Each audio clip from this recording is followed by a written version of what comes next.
The West Puget Community Connection Podcast. This is where we learn about the people of our community.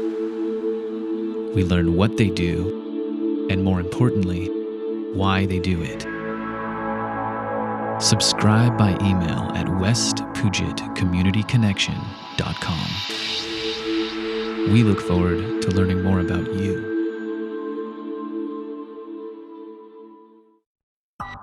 If you need someone dependable to set up or update your website, manage your social media and marketing, produce videos, produce audio, or if you need help writing and publishing, then I'd like to ask you to consult with me. Hi, I'm Vincent Alexander, and I'm a creative consultant. I live in Port Townsend, Washington. I love fishing, agate hunting, and my girlfriend. I do this kind of work because I love being creative. I love to help make people's dreams come true, and I can do a lot of this work remotely from anywhere, so I can travel with my girlfriend, visit my family in California, and enjoy the great outdoors. Let's talk websites. I've been building websites since 1999. I can work with almost any platform, WordPress, Squarespace, you name it.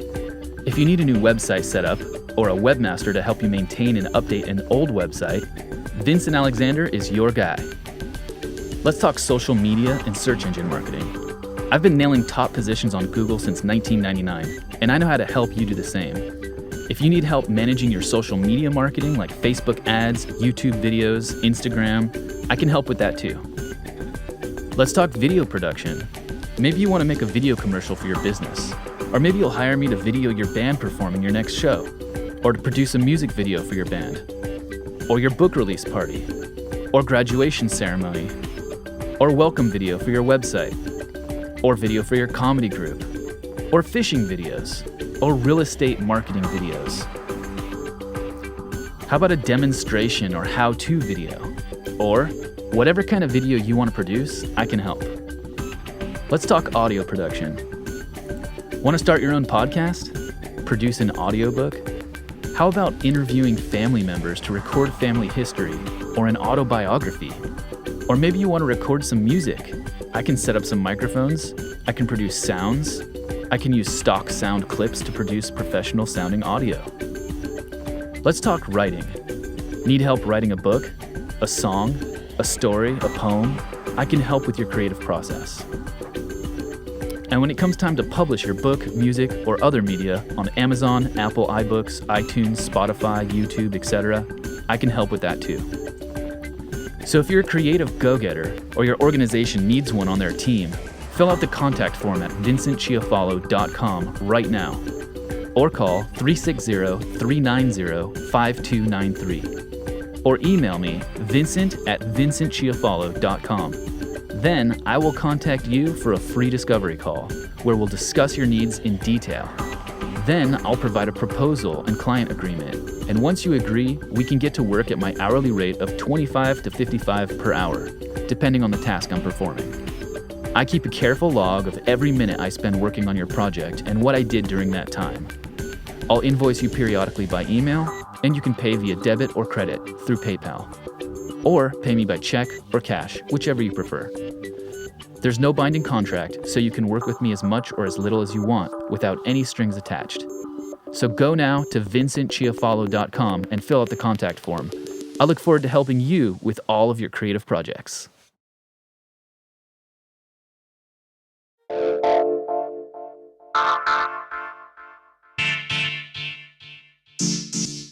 Welcome to the West Puget Community Connection Podcast, where we learn about the people in our community, what they do, and more importantly, why they do it. Our mission is to stimulate community engagement by creating a sense of community and rapport. We do that through interviews and storytelling with locals. You can listen to the podcast for free with unlimited streaming on our homepage at westpugetcommunityconnection.com. Contact us if you're interested in advertising or being featured on the show. And now, without further ado, we bring you this episode of the West Puget Community Connection Podcast.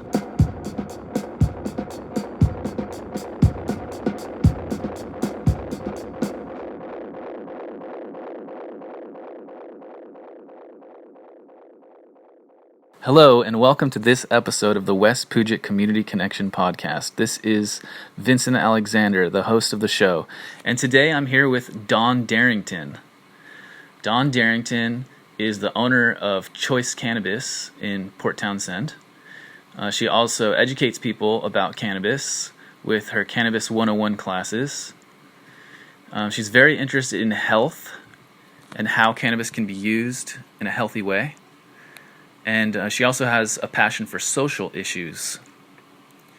So today we're going to get to hear Dawn's story, where she comes from and the experiences that have happened to her throughout her lifetime that shaped her and what brought her to Port Townsend and why she does what she does. So let's go ahead and say hi to Dawn. Hi, Dawn. Good morning. And so just to let the listeners know, we're here at Dawn's place, uptown, over by Aldrich's. And so, Dawn, I'm pretty excited to hear the story. Where does your life begin? How did you get from point A to here?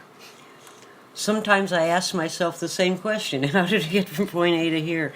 I was born in Los Angeles, California.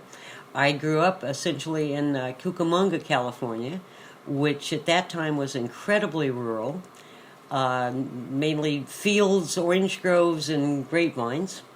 It's very, very different now. I know Cucamonga. I lived there. Oh, have you? That was where my life began. Wow, what a coincidence! Yeah. I had no idea. I didn't know that either. That was great. And then when I after I finished high school, I moved out of Cucamonga. I left Cucamonga and went all the way to Claremont, which was 45 feet down the road, but in a different county. Yeah. Claremont's in L.A. County. Originally, my working career, I worked in a state hospital for the mentally retarded while I put myself through my undergraduate school.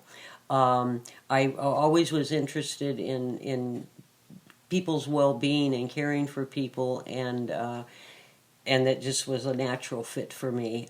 So I worked there for 7 years. When you're working full-time, it takes a while to get through college. Oh, yeah. Did it kind of the hard way, which I don't necessarily recommend for people, but I think I was very, very fortunate in those days in California. Particularly, education was virtually free. Oh. And it should be again today. It's just, the hard way was working full-time and going to school at the same time? Right. Got it. That was kind of hard. But I didn't have the enormous school expenses that young people have today, which I think is just evil and obscene, quite frankly. I would like to see the best and the brightest going to college, not the richest. And it's getting worse and worse and worse. But I've worn a lot of hats in my life. I taught in a nursing program for a time in Southern California. I actually administrated a grant from the California Office of Criminal Justice Planning. What does that mean? I administrated a grant. There was a grant from the Criminal Justice Department in California, and they had a pilot program for 2 years that I administrated and conducted out of the Ontario Police Department. And that was a very interesting experience. Uh-huh. Learned a lot about the workings of law enforcement and the interactions of various people and how they conduct themselves. Had one... I have to share this little funny experience. Okay. At that time, the police departments the offices were set up differently than they are now. And now it's like there's almost a moat and armed towers in front of every police department. In those days, you could drive right up to the glass. You could walk right in and talk to the desk sergeant, just without any kind of complex things. Well, the desk sergeant at that time was very handsy and inappropriate. Me Too movement had not taken form at that time. And so as women, we were very vulnerable in a number of situations. And one of the things that I noticed in very short order was that the sort of the secretarial pool, if you will, all the clerical people and the desk sergeant shared this area, and he was incredibly handsy with the women. He would come up behind them and grab parts of their body that had, he had no business grabbing. And I knew that this was going to eventually lead to an altercation between the two of us. And so I had a dear friend who was learning psychodrama at the time, of which I had experience with a lot. And so I had her. We did a lot of role playing. She was incredibly helpful to me because I knew that inevitably he would come up and put his hands, on my breasts or some other inappropriate place of my body, and then I would instinctively react by raising my leg and breaking his kneecap. Oh, I see. And then he would draw his gun and shoot me. And I was thinking, this is a whole scenario just should not happen. yeah, let's avoid this. So, got to figure this out in advance. And so I did. And so when the day inevitably came that he came up behind me and reached his arm around me and grabbed my breast, You really did?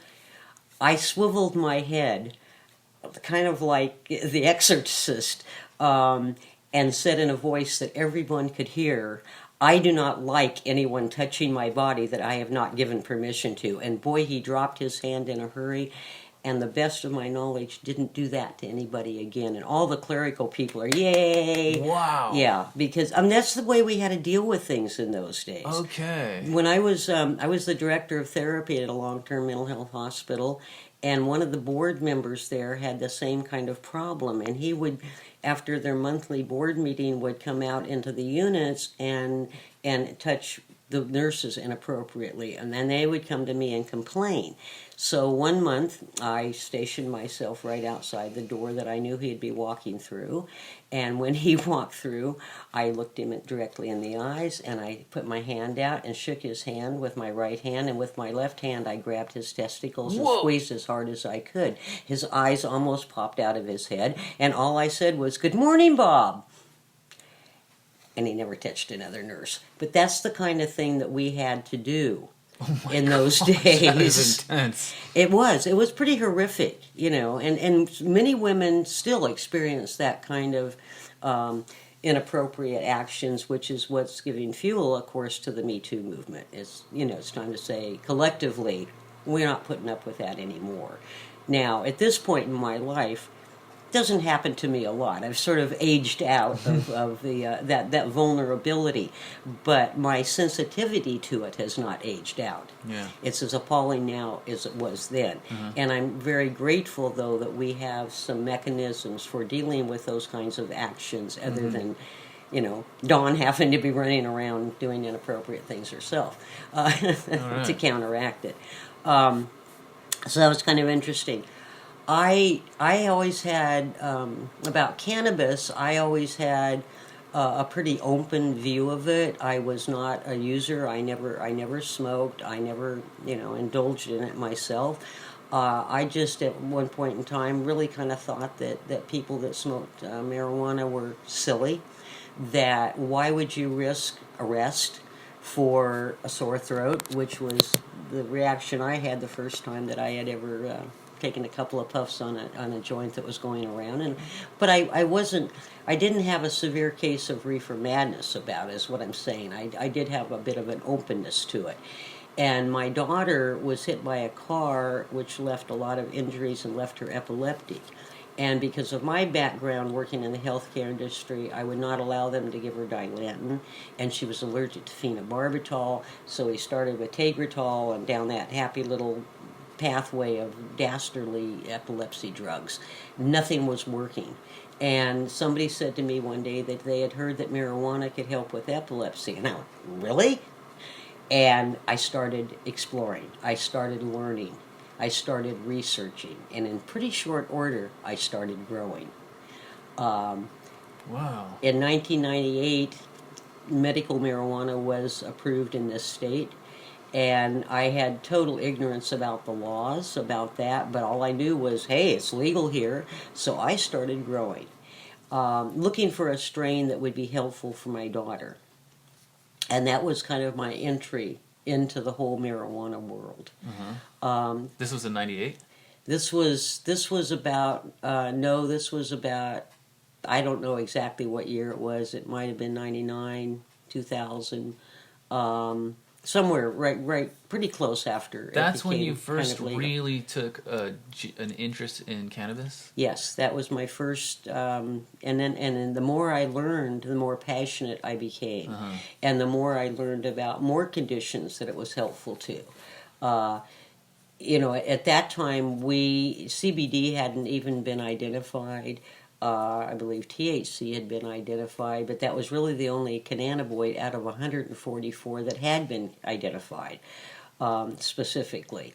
And so, it was just a matter of doing the hard work of trying this strain, trying that strain, trying to cross strains, see what would happen. I mean, I was pretty much operating in the dark, actually, about the whole thing, but very passionately. One of the things, of course, that I was always very concerned about was that this herb be grown without pesticides. Pesticides are poison by nature. That's what they're designed to do, is to kill. Right. And I'm looking for something that's going to be medicinally helpful, not harmful. Yeah, not laced with poison. And I have not changed my view on that one iota. I have had, it's been almost 2 years now since I took over the control of Choice Cannabis.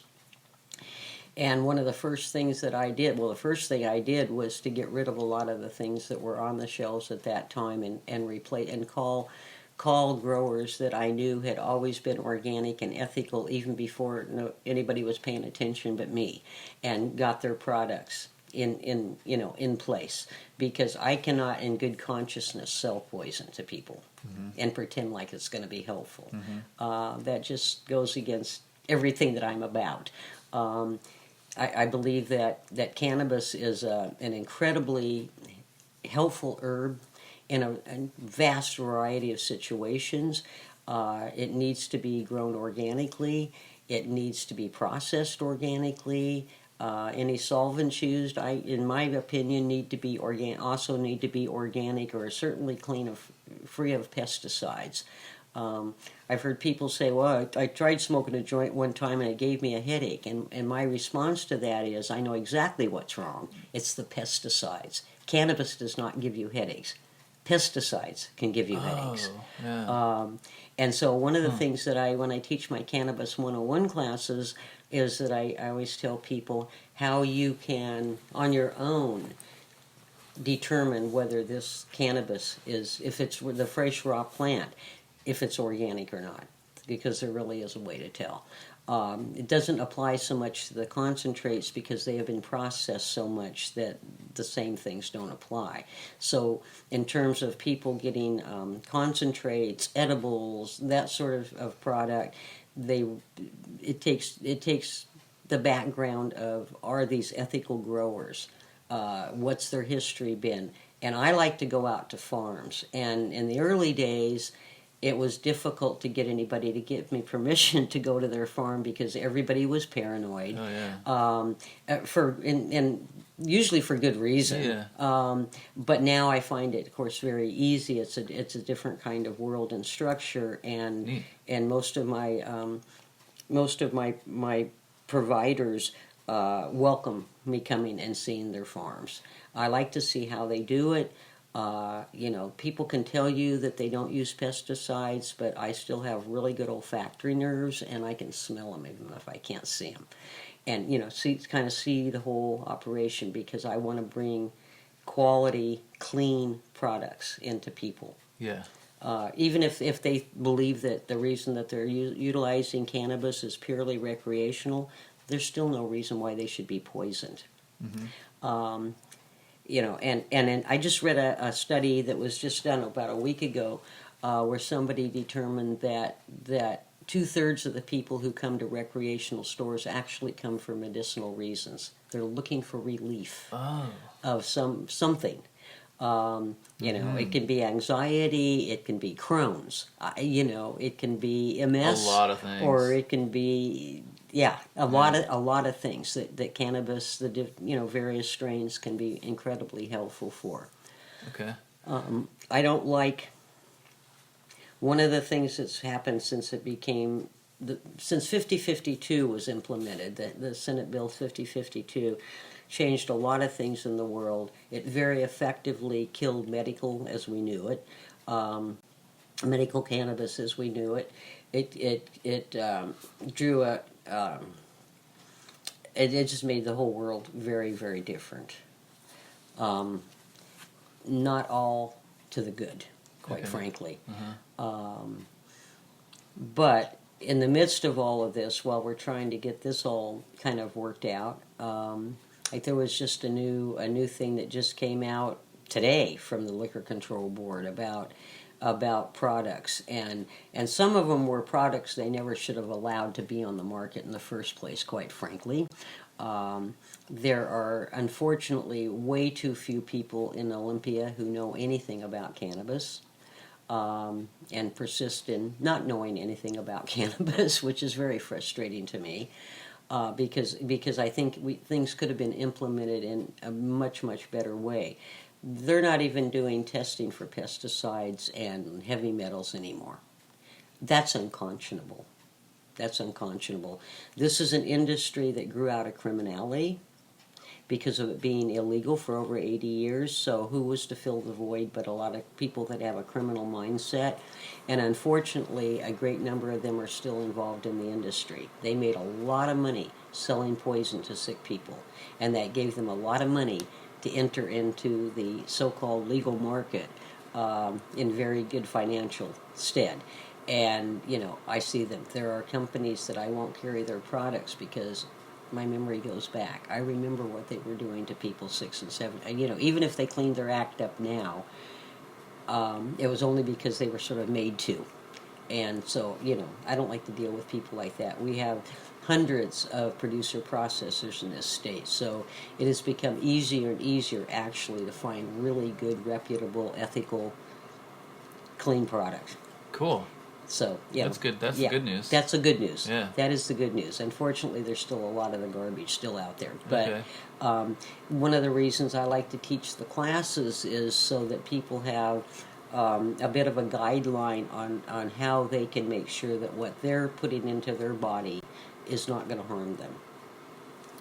Cool. And how they can use it, so it's most effective. And I had, to the best of my knowledge, the only 100% organic medical marijuana store in the state. Isn't that a shame? Whoa.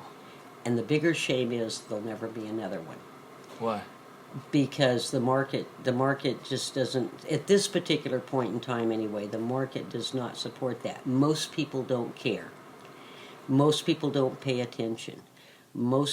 Truly, and it's a matter of education. I truly believe, and that's why I do my 101 classes, is so that people can get a little more information. So can we talk about your 101 classes and inform the community about what that is and how they can participate? Yes, I've done 10 of them so far at the community center. And that people come and then they tell their friends and then they want to come because it really is a lot of valuable information. I keep it to 2 hours so that it's not too much overload. Yeah. But I give out a lot of handouts, and I've now put them together in booklets, in notebooks, so that people have a reference to go back to. We only remember 10% of what we hear. Mm-hmm. So for me, it's 5%. On anything, Yeah. I mean, that's a reality. So having the written, and then I go further into a lot of the things that I don't have time to in the classes. I mean, I could talk about cannabis for 2 weeks. Right. To jam it all into 2 hours, I just kind of spotlight, but I give them a lot of follow-up written materials to go with that. When do these classes happen?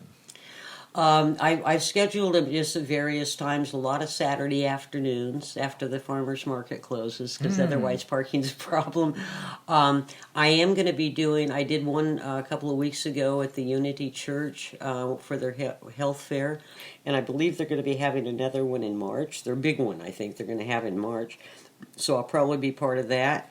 I will be doing 2 in November, at the Quimper Unitarian Universalist Fellowship. 2 in November. That's next month. That's at the next Quimper. month, and one will be an afternoon one, and one will be an evening one, so Cool. we can accommodate different, people's different schedules. Cool. Cannabis 101 class And at it's Quimper. free. You do not have to be a member of. It's free. You don't have to be a member at Quimper Unitarian. You can just check their web page for the times, exact times and Okay. dates, and you can register in advance, or you can just show up.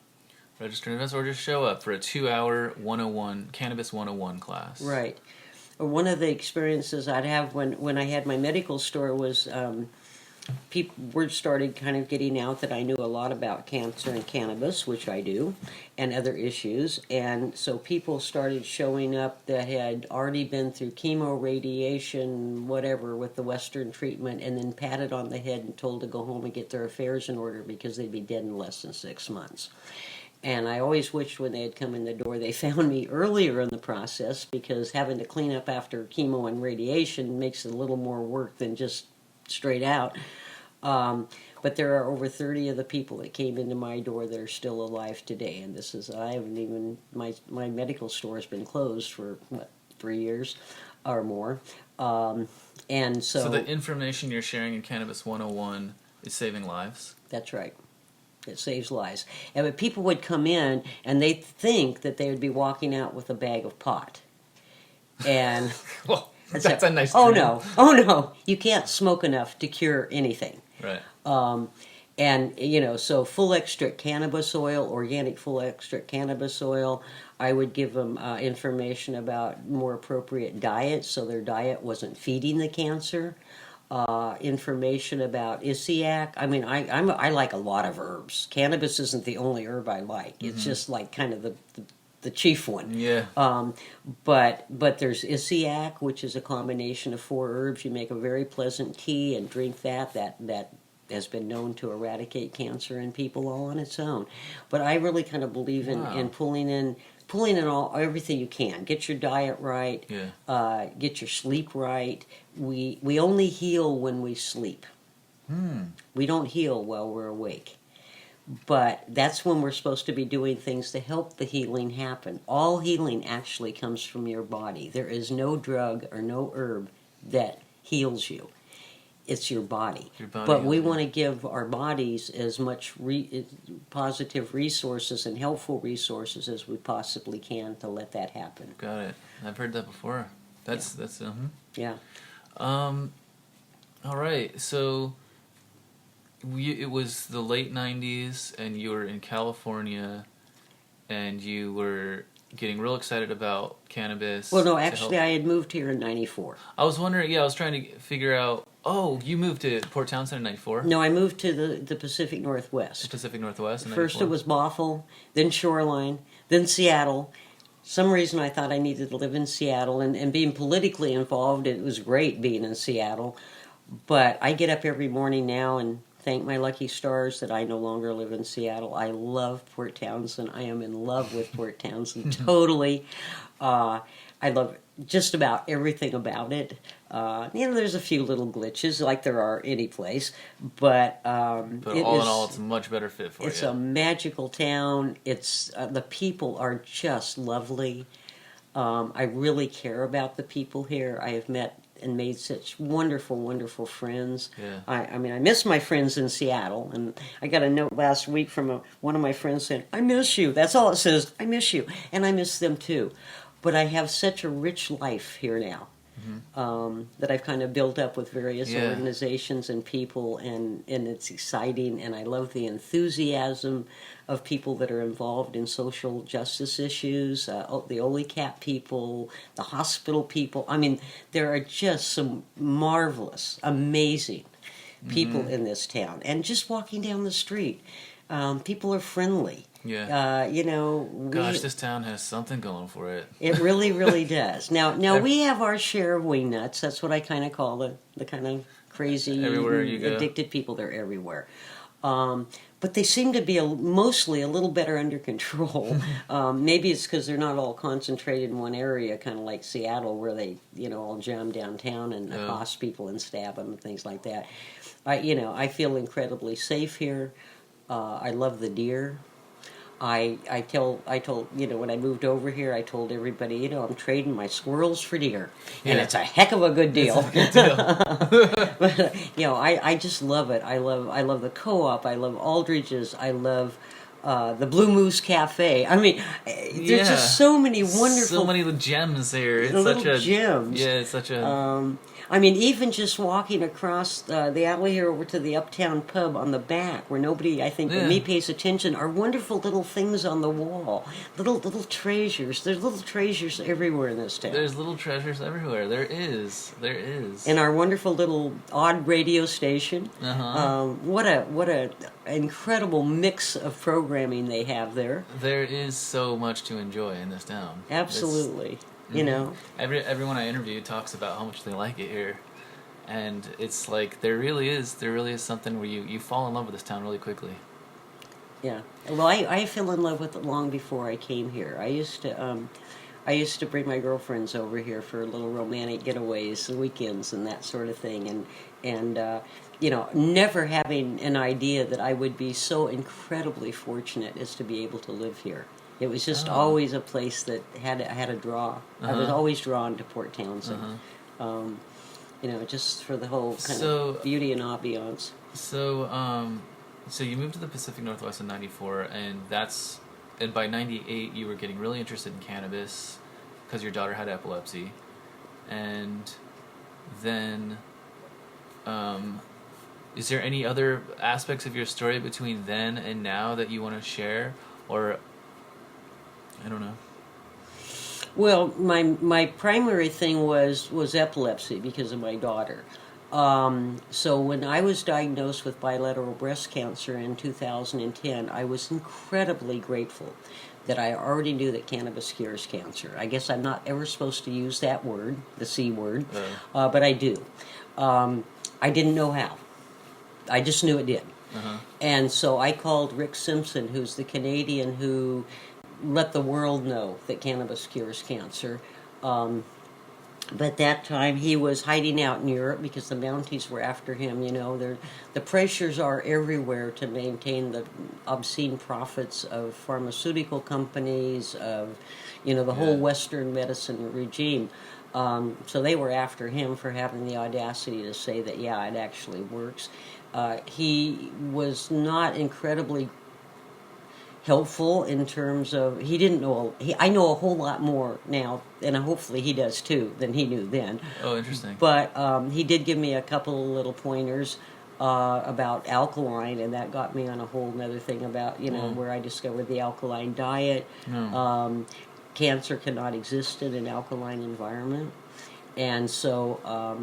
I went through all the questioning of Swedish hospital wanted to chop off both of my breasts and do horrific things to my body, and that kind of offended me. Didn't sound like a good plan. And so I went with cannabis and acupuncture until I could no longer afford acupuncture. So I'm not going to say it was just the cannabis, because I did have the acupuncture, and I'm sure that was incredibly grateful. That alone, in the right circumstances with people, has been known to eradicate their cancer.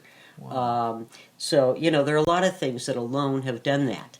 But I why not combine all these good things? They don't argue with each other. They work together, and it can be very effective. So that's what kind of got me going on that. I tell people all over the country who call me how to get rid of their skin cancer. 3 to 4 weeks, easy schmeezy. All you got to do is get your hand on some cannabis, and I'll tell you how to do it. Or if you're in the Port Townsend area, you can come to my store, and I can give you the best product. I've got 2 excellent products for this, from excellent, ethical, organic growers. Let's go ahead and tell people where your store is located, because it's hidden a little bit in the corner there as you enter Port Townsend at the first roundabout. I never would have picked that location. That was actually chosen by the ex-husband of my late business partner. It's very cleverly hidden from view, so nobody can find it. Well, the advantage of that is the discreet parking. There is discreet. Yes, there's absolutely discreet. If you value that, that's it. And some of our ardent regular customers, that is a big motivator for them, is that it's discreet, that they're not parked out on Sims for the whole world to see. Right. It's a shame that reefer madness still prevails in our world, because that's what it really is all about. Who cares? Yeah. But I've known people that would walk 3 blocks to a liquor store, so nobody would see them walking into a liquor store too. Mm-hmm. It's just funny how people are. Early on, I kind of decided that keeping secrets is way too much work. My mother was a master secret keeper. I was in my early 20s before I found out how old she was. This is insane. All that energy going to keeping stupid secrets, like who cares? That does sound exhausting. It is, to me it seems like that. So I have a tendency to kind of tell you everything I know. Now, when I was actually a practicing psychotherapist, it doesn't mean I told stories on anybody else, because I didn't. I kept it, there's a confidentiality thing going on there. But keeping secrets just to keep secrets is kind of crazy. So anyway, meanwhile, back to where my store is. It's the first traffic circle as you come in. There's a little bit of a strip mall, tiny. There's a big flooring place. There's the pet store. The big pet town. The dog wash. There's a hairdressing place, all on the upper level. I'm around. You have to drive around to the back. You have to go in like you're going to pet store, and then swing to the right. Like you're going to the back of the store. Going to the back of the store. Back of the pet store, for example. Back of the pet store, and then you can find us. Yep. There's a door back there. There really is, and I finally got the landlord to give me permission to paint it green so people would have a clue. We are restricted incredibly for signage in this industry. I'm only allowed 2 signs. So the sign that's on the street is one sign, and then we have a sign hanging on the side of the building. That's the second sign. I can't even have a sign that says the name of my store over my door. That's wild. It's crazy. It's crazy. If we could just run this like a normal business, it would be so much better. Like a sign over the door that's a shop. Yeah, exactly. But we can't even do that. So painting the door green in that little area around that was incredibly helpful. That yes, there is something here. Yeah. And so that's how you find us. It's Okay. And we're open from 9 to 9 Monday through Saturday, and 10 to 8 on Sunday. When I came to town, that my store, which I didn't have control of at the time, and the other store in town, they didn't even open till 10. They closed at 7 or 8. I mean, there was much less accessibility. So after I ordered some decent cannabis into my store, the next thing I did was expand the hours. Oh, I see. To accommodate people's schedules a little better. Cool. And I've been working with you there at the shop for a little while now. I'm working on a video commercial for your business and cleaning up the website and stuff. And so this shop is clean as can be, really comfortable. This is my impression of it. Thank you. Comfortable, and yeah, it just looks like all really good quality products. And then I noticed that you also are more than happy to communicate with your customers if they have questions, they want to learn. You're eager to teach. Absolutely. Yeah, cool. Yeah, always. And if I'm not there, people can call, leave a message, and I will get back to them. Because I've become so involved in the community, I go to a lot of meetings. I have, I'm involved in several little social justice programs and issues, and so, I'm not always available at the time, but I do get back to people. Okay. Let's see how far along we are in the interview here. We're at 34 minutes. Is there you go ahead and check in with yourself. Is there anything else you'd like to share about your story or things that you do these days? Things that you'd like people to be aware of? I like part of the whole thing with cannabis is that it does using it medicinally does require some self-responsibility. It's not like walking into a clinic and say, "Doc, give me some pills."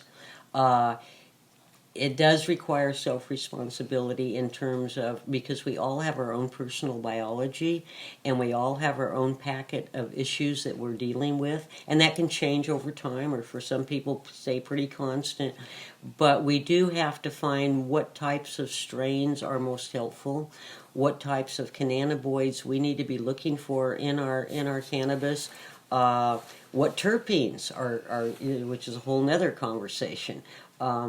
It pains me a little bit to know that all the information I want to know will not be available in my lifetime, in terms of all the combinations of cannabinoids and terpenes and how that affects this and that. I'm incredibly grateful that there's a lot of excellent research going on in Israel. We have not been able to do research here because of the Schedule I prohibition. And at my classes, I briefly go over how we got in that mess.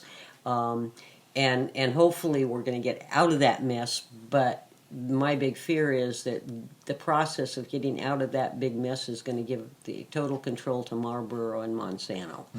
And it'll all be sold at Costco. And that is a very real possibility. I'm also a real proponent of people growing their own in the legal system. I'm not for the underground illegal system. But it can be done if they're using it medicinally. It can be done in the legal system. They need to get an authorization from either their doctor, or I have 3 that I refer to. One is in Hawaii right now, so that leaves 2 that are, So you can get your pretty ethical. You can get an authorization for the use of cannabis, and then you can grow. If you have an authorization, just that, you can grow 4 plants. If you go onto the registry, you can grow between 6 and 15, depending on what the doc says. And I've never seen one that said 8 plants. It's either they leave it at the 6 or they give them 15. Not to say that hasn't happened. I just have never seen one that had. First of all, our healthcare professionals themselves don't know that much about cannabis.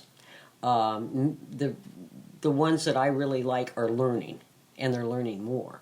But they don't, quite frankly, know as much as I do, because they haven't been doing this for 20 years. Don't focus on it as much. Right. But they are learning more. I mean, I've had people come into the store say, my doctor said I need pure CBD, and I'm going, oh my God, we've got another doctor that needs to be educated. First of all, pure CBD is hemp. And I tell people when they come in and they are just still insistent on pure CBD, go to the co-op and buy a quart of hemp oil.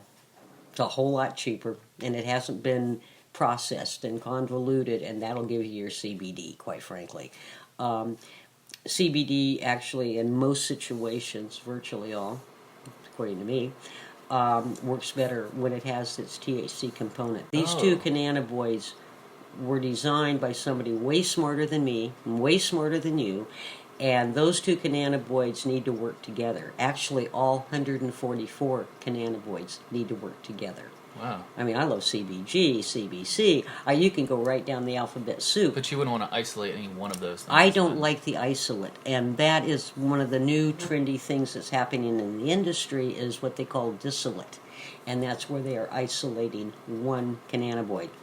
And then they're adding, and this is what the memo today was kind of about, adding back in terpenes from other places, like orange oil and things like that. Well, it should all be coming from the cannabis plant, quite frankly. And it's in the cannabis plant. So why are you taking it out and then putting other garbage in? So it reminds me of a lot of things we do. So I do tell people, even though I have products, edibles, I love edibles. And I think it's just really too bad people can no longer eat the edibles that I made, but we got that wall where producer processors and retailers cannot communicate other than placing orders, quite frankly. Much less, I can't anymore make my Chex Mix or my Chipotle almonds or, cashews or any of that kind of stuff that I used to. Because it's good to have a variety of things. Everything has to be incredibly shelf stable. What does that mean? It means preservatives of some sort or another, right? We're not allowed to use anything that requires refrigeration or freezing. Nobody gets to eat my wonderful ice cream anymore. I don't make that stuff because there's no place to put it. But back when I had my medical store, I had 18 other stores that bought products that I made because it was so good, quite frankly. So I'm not quite sure where I was going with this whole little okay. Oh, I was talking about the edibles. I actually only have one edible line of products that has true medicinal value. And really? That hurts my heart. The rest of them can get you high, and they can help you sleep. And that's all, because they're all made with distillate. THC Really? distillate. But there's one line. Wave chocolates. Wave chocolates? And of course, all women need chocolates, and it's good for men too. But women, it's a necessity, right? We love our chocolate. Wave chocolates, I can't say enough good stuff about them. It's third generation chocolatiers, so the products are amazingly good, unlike a lot of the other stuff, which is just, the equivalent of Hershey bars. Wave's chocolate truffle is better than Godiva. Yeah, I'll swear to that. I mean, it really, really is. I mean, all of their products are just like amazingly wonderful. And the reason that I like them so much better medicinally is because they do not use a distillate to put the cannabis in. They use CO2 oil. And at least that's getting a big hunk. Any solvent you use to concentrate or extract is not going to ever get the entire spectrum. They can talk about full spectrum all they want. It's a lie, as are many things in this industry. But that's the biggest that can be used on that. When I made chocolates for my store and chocolate products, I used full extract cannabis oil to put the cannabis in there. And that was extracted with alcohol, which again missed a few, just maybe 2 or 3, 4 cannabinoids. But any extraction method is going to not get the whole thing. So I'm a real proponent of people using the raw flower, if they can, whether they're going to vape it or smoke it or whatever. I've been warning people for almost a dozen years about the vape pens. I'm amazed that nobody died sooner, and I'm sure people did. It just didn't get attributed to that until several hit at the same time. I didn't even know that it was in the news that someone had there's officially died from a vape pen. In this state, all across the country. A lot of it, and they keep trying to find, maybe it's because they put vitamin E in the cartridges or something as a preservative. Well, inhaling an oil into your lungs is not a real good plan. Any kind of oil. I mean, vitamin E is wonderful, but I don't want to smoke it. I don't want to breathe it. But they've not been able to pin one thing. But one of the things I like to warn people about is if you are going to use a pen to vape, to make sure it's made in the United States. Most of them are made in China. Chinese kind of like to put lead and cadmium, all kinds of crap in just about everything they make. So if you want to ingest lead, I suggest you go find a 100-year-old house and chew on the window seals. That's probably going to do less damage as quickly as inhaling hot lead into your lungs. Not a good plan. If you do that, and only don't do it as your all the time kind of way of living either. For something that occasionally they might have to travel or be in a situation so vape on occasion where they can have be a little more discreet. Then don't make it your primary. But don't make it your primary consumption method. Exactly, that's exactly it. Now, to me, vaping is the good old fashioned volcano. Oh yeah. With the big balloon, and that is, you're getting the whole plant. You're getting the benefit of the whole plant. You don't have any garbage thrown into the mix, if you will, and yeah. So, There's so been for nothing me, but- that's the true vaping. And Yeah. there are other ones that are other brands that have emerged. Kind of like the Volcano. But for Yeah. me, it's just like That that's just the gold standard. They That's they the gold basically standard. just heat up a little bit of bud and give you some steam off Yeah. of it. Yeah, and the Volcano people have been saying great things about that device since it came out. Yeah, no, it's a Yeah. really great device. It's not portable. Right. You sit it on your table. It's a desktop. So people swear kind it's of the thing. best. It is the best. It is absolutely the best, even to this day. Cool. Some of the other brands are still not as really good. So I guess I'm just like nervous that I'm gonna, like we're recording the interview right now, and I don't want to have any regrets, like, oh, I forgot to ask Dawn about this or that. But I mean, I guess we can only do our best here. So, how do you feel about this interview? Is there anything else that you feel will make it complete that we'd like to touch on? Or I don't remember if we had covered my phone number or not. How to reach me? Oh no, we haven't talked about your contact, like your phone number, email address, website link, and then you can share a request with the community also. So let's go ahead and plug your contact info real quick. First of all, you've got a website. Well, first of all, yes, we have a website. We have a Facebook page. We are located at 2427 West Sims Way, which is underneath and behind Pet Town, near Les Schwab, and our phone number is 360-379-4006.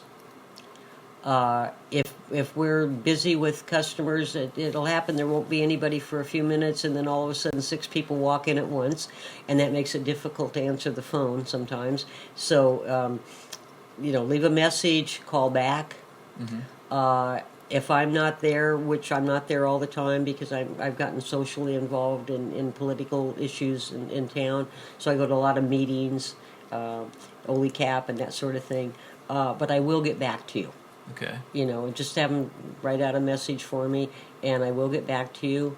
Look us up on Facebook.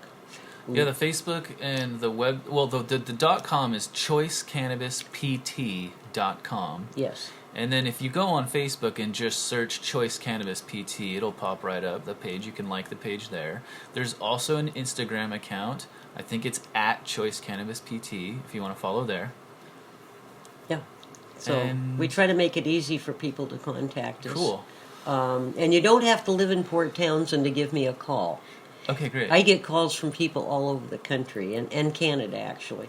How to make various things that they don't have access to. Yeah, Dawn loves to teach. She's got lots. She loves to educate. So I do. Then, how about requests for the community? Like any things that you would ask that would help meet needs for you in some way. I think you actually mentioned that you would like to request that people assume responsibility for their own well-being. I do. That's one of the wonderful things about cannabis is that we can find what is our best medicine for our issues that we're dealing with, and we can tweak it to be exactly the right dose. You cannot do that with Western meds. I mean, everybody gets 325 milligram pill of whatever. That's right. Yeah. Doesn't matter if you're 500 pounds or 98 pounds, or it doesn't matter if you've got, that's a whole different variety of the issues you're dealing with. It's still, that's what it is. With cannabis, we can make it, I need, like for instance, for me, now I took massive amounts when I was dealing with my cancer, but I stopped. And by the way, I didn't lose one night's sleep during that process. It wasn't like I was awake for 3 days while I was coming off of huge amounts of cannabis. So I'd like to dispel that myth in a great big hurry. Okay. For me, at night, to ensure that I'm going to have a good night's sleep and can wake up in a timely manner without an alarm clock, which I totally love, I consume 20 milligrams of an edible at night. The state has determined in their infinite wisdom that 10 milligrams is a dose. It doesn't mean anything. Okay. This is just their made up gobbledygook. For me, it's 20 milligrams. For somebody else, it might be 50. For somebody else, it might be two. I've got a friend in San Diego that was talking about her sleep issues. And we tend to get them sometimes when we age a bit, and some people have them even younger. And so I recommended that she start with like a quarter of a 10 milligram dose. And for her, that is the perfect dose. That was it. 2.5 milligrams is perfect. So you're requesting that people listen to their bodies? Absolutely. Our bodies have an awful lot to say about what's going on with us. So listen to your body. Keep track. I even recommend to people when they're starting on this journey, keep a little notebook. Yeah. What strains did you get? So be observational. Right, on your own Be your sort own of situation. scientific about learning what works for you. Yes.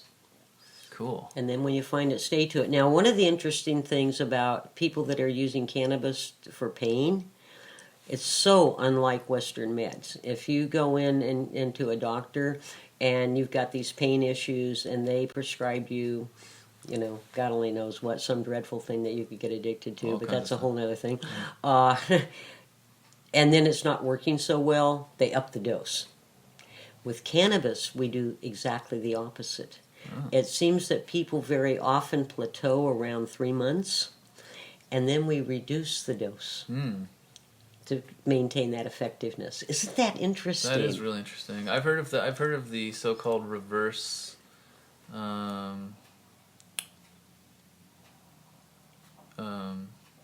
What's the term I'm looking for right now? Like with alcohol, you'll develop you get desensitized to it and you need more of it. Right. With cannabis, there's almost a reverse effect. Well, it depends on what you're doing. Tolerance for pain. That is true. Now, for cancer, it's the other way around. We want to keep upping that until we get to the therapeutic value. But that's a whole different issue. Totally different. It all depends on what your issue is. Yeah. And your circumstances are.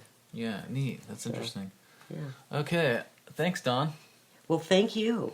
It's been an absolute joy being able to talk about my favorite subject in the whole wide world. Yeah, yeah, and it's been a pleasure to listen and learn and understand.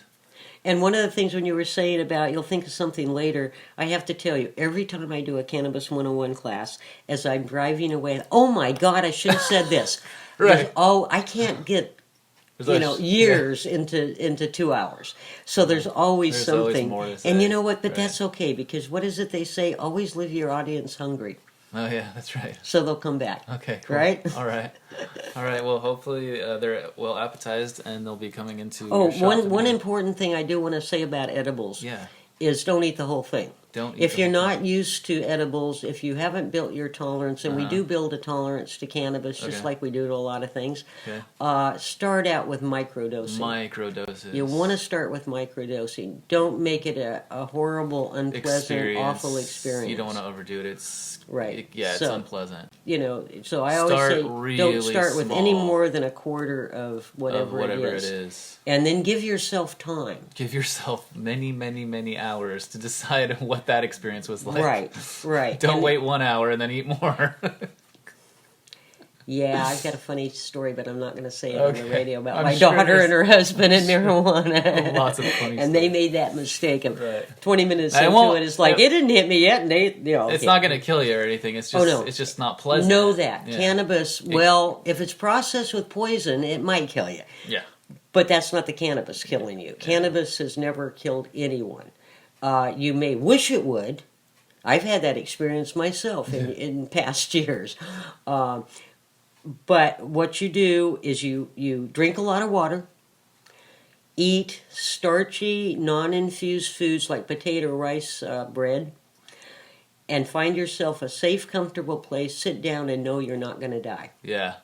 And you'll ride through it. If you drink a lot of water and eat non-starchy food, that will help reduce non-starchy or starchy food. Starchy food like bread, potato, rice.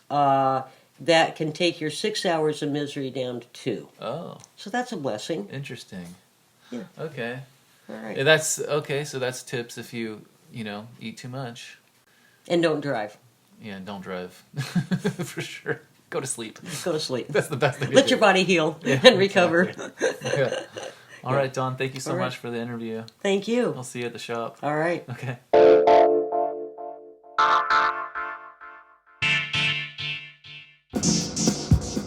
We hope you enjoyed this episode of the West Puget Community Connection podcast. Be sure to catch the next episode. Sign up for our email list at westpugetcommunityconnection.com, and you'll be notified when new episodes are published. And if you're interested in advertising or being featured on the show, you can contact us through our website as well, westpugetcommunityconnection.com. The West Puget Community Connection podcast is brought to you in part by mywebdesignservices.com.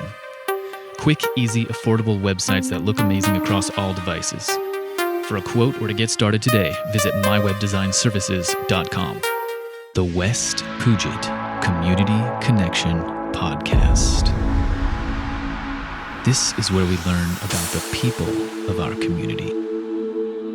We learn what they do, and more importantly, why they do it. Subscribe by email at westpugetcommunityconnection.com. We look forward to learning more about you.